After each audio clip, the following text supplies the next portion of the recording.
By the time the credits roll in Elden Ring, you've probably forgotten about Godrick the Golden, but the Grafted Lord of Stormvale plays a huge role in setting the tone for our journey across the lands between. As the game's first demigod, he serves as a preview of what lies ahead, of the depths of the demigod's depravity, of the way the biomes characterize the bosses that lord over them, and how far the golden lineage has fallen. And as the observant player will notice, his title has a double meaning, because he doesn't just graft limbs, body parts, and dragon heads onto himself, he grafts anything and everything that he believes will give him greater legitimacy. The Tarnished starts learning about Godrick as soon as they arrive in Limgrave. With such a larger map than their previous games, FromSoftware had to do a great deal of work building up and characterizing each of the game's key bosses long before we ever cross paths with them. In the case of Godrick, there's a really interesting interplay between what the player can deduce about him from what we see and experience in Limgrave and what individual characters say about him. Starting with what we see and experience, Godrick rules over a significant amount of land. He presides over two distinct regions, Limgrave proper and the Weeping Peninsula. Proof that Godrick's domain does indeed stretch all the way down to Castle Morn can be found in the dialogue of Castellan Edgar.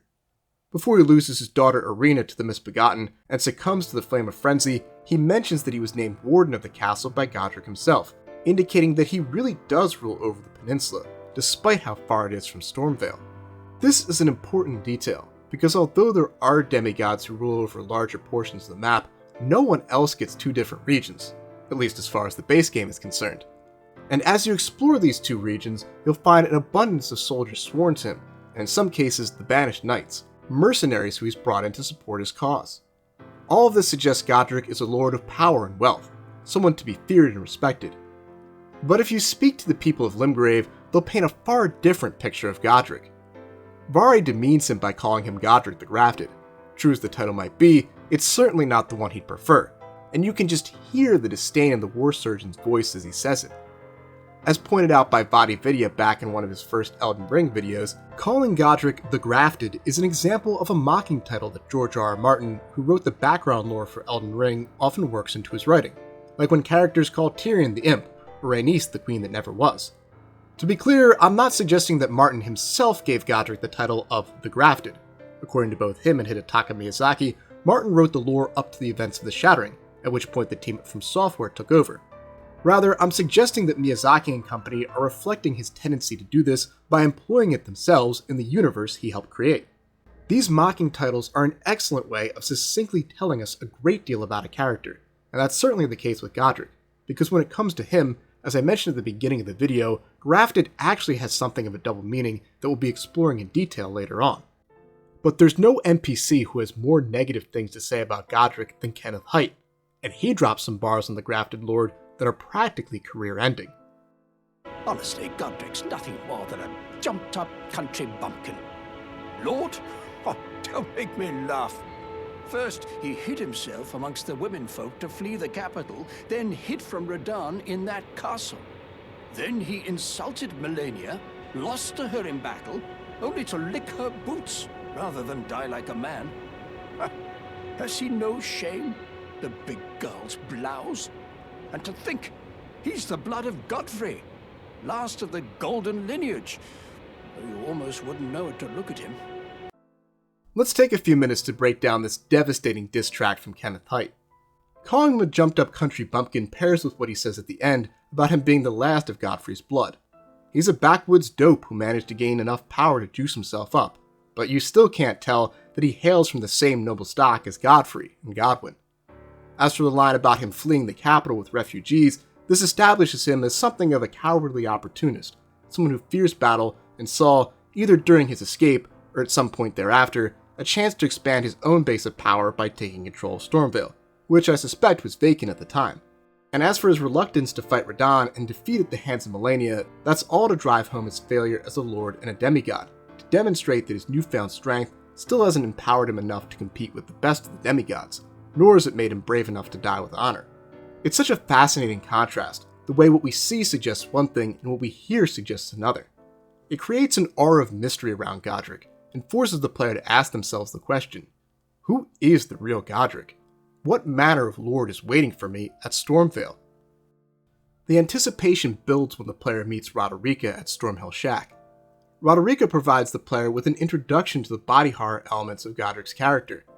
She describes how he captured her companions, all of them tarnished, and used them in the art of grafting, how he robbed them of their arms, legs, and even their heads to create his grafted scions and empower himself.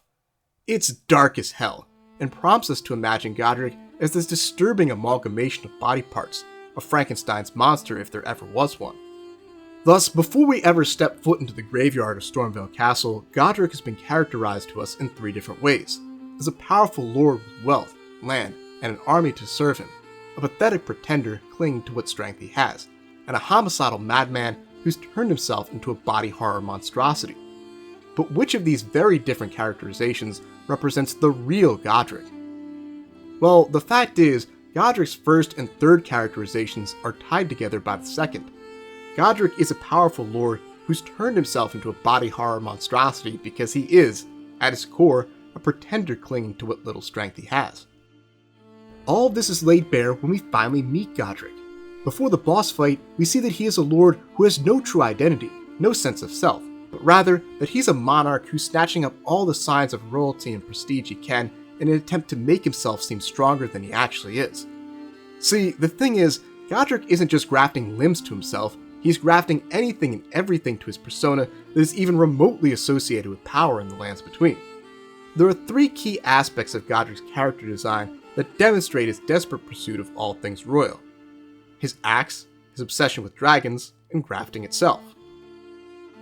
Starting with the axe, in the lands between, axes are the signature weapon of Godfrey, the first Elden Lord. He famously started wielding one when he changed his name to Horaloo and took the beast regent Sarash upon his back. You can even find the Highland axe beneath his portrait in Stormvale.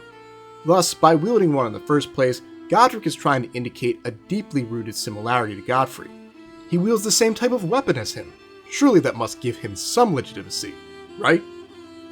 Godrick hammers this point home if he kills the player in Phase 2, as he'll call out to the absent Godfrey and ask if he saw his epic victory over the lowly Tarnished. Hell, considering that Stormvale is the site of one of Godfrey's greatest victories, you could consider Godrick squatting here in the first place as one big attempt to graft the first Elden Lord's legacy onto his. Now, moving on to dragons, he calls them trueborn heirs. It's unclear how much characters in the lands between know about the history of the world around them, especially a character as relatively young as Godrick is, but this sure sounds like a reference to the fact that a dragon, Placidusax, was the Elden Lord of a previous age. He also calls them kindred, and though it is likely that Godrick descends from Godwyn, who did have a positive relationship with dragons, I definitely don't think he means this literally. I don't think Godrick or any other gods that descend from Godwyn are dragonkin or anything along those lines. Rather, I suspect that he simply means that all dragons are descendants of Elden Lord Placidusax, and he is a descendant of Elden Lord Godfrey, and thus they're the same type of powerful regal stock. And finally, let's talk about grafting itself. On the surface, it's evidence of the extreme lengths he's gone to obtain power. Only someone deeply insecure and desperate would turn themselves into such a monstrosity. As evidenced by the shot of him from the game's announcement trailer and his condition after the battle, the real Godrick was nowhere near this size. He was frail and weak. It almost reminds me of what Obi-Wan says about Darth Vader. Just as he was more man than machine in the original trilogy, Godrick's body is more made up of other people's parts than his own. But the lore behind grafting adds a darker twist to all of this. In the base game, grafting was said to be an ancient art. In the Shadow of the Erdtree DLC, we learn that grafting is an ability that originates with the Newman people, back when they were called the Shaman people. It's said that their flesh could meld harmoniously with those of other species, and it's for this reason that the Hornset rounded them up, whipped them until they were tender, and stuffed them into jars as the base for their attempts to create living saints. Thus, Godrick isn't just using an ancient art, one he likely acquired through his relation to Marika, who was probably his grandmother or great-grandmother, but an art that led to the persecution of his ancestors. There's something truly disturbing about this, about taking advantage of an ability that the Hornset used an excuse to execute the Shaman or Newman people in droves to try and acquire power in pursuit of the throne of Elden Lord. The pinnacle of this theme, of Godrick grafting anything to himself that might give him an edge, comes midway through the boss fight, as he grafts the dragon's head onto his arm, making him a literal embodiment of the 3 elements he's grafted onto himself in an attempt to prove his legitimacy. The axe, the symbol of Godfrey, the previous Elden Lord. Dragons, the heirs to Placidusax, a past Elden Lord.